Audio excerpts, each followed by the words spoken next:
माटो लाग्यो राइट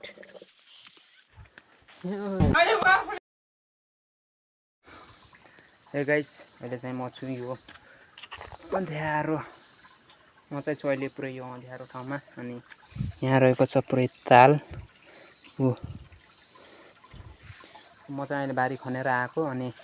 पुरै पसिनै पसिना भएको छु पुरा आएको नि हेर न आम्मा हेर त पुरै यो आङभरि पुरै उ छ के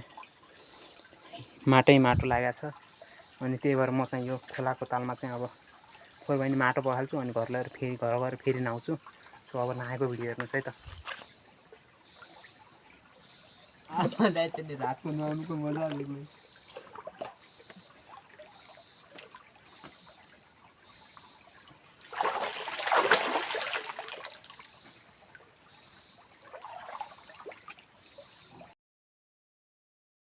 अनि म चाहिँ यहीँ नजिकै बारी खन्दैछ खोला नजिक अनि त्यहाँबाट बारी खन्दा खन्दा पुरा पसिनै पसिना पुरै माटै माटो आएर मैले चाहिँ यो अनि फोहोरतालमा नुहाएँ अब चाहिँ म घर गएर अनि टक्क लगाएर घरै नुहाउँछु सफा पानीले घर नुहाउनु म यहीँ नुहाउँछु कसरी भन्नु न गाइस यहाँ चाहिँ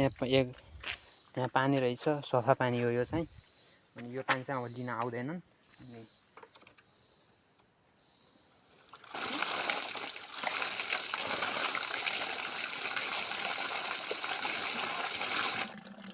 ओ जुम्बा रहेछ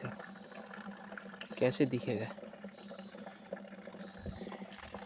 यो एक डबरा पानी हालेको टाउकामा मुनि पुरै माटो रहेछ यहाँ पुरै माटो लाग्यो राइट अब त्यही फोहोर पानीमै भए पनि एक डुबुल्की लाउनु पर्छ यार माटो त फाल्नु पर्यो त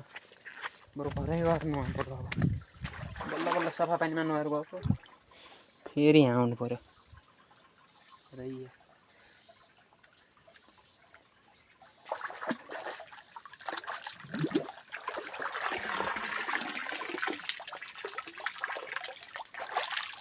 म त पुरै धरै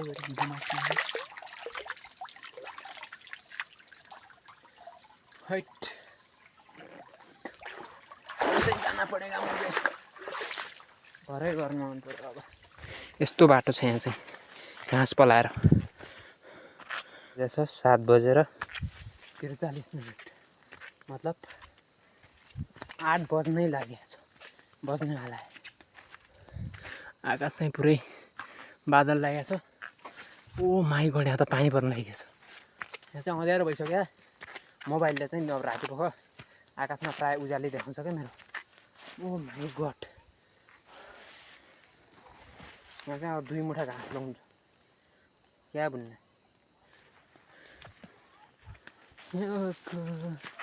यसरी घाँस लगाउनु पर्दा घर गएर फेरि नुहाउनु पर्छ नत्र त हुँदै हुँदैन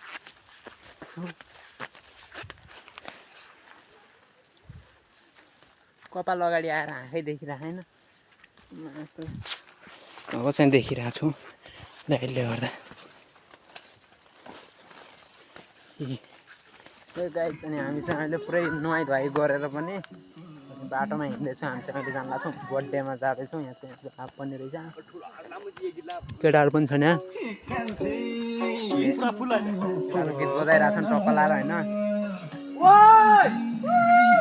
सुटिङ पनि हान्दैछ नाम चाहिँ मोबाइल मिटर रहेछ अनि म चाहिँ त्यहाँ पुरै टाउको हिलैपट्ट भएको थियो उहाँ आएर काहीँले कोरी नुहाएँ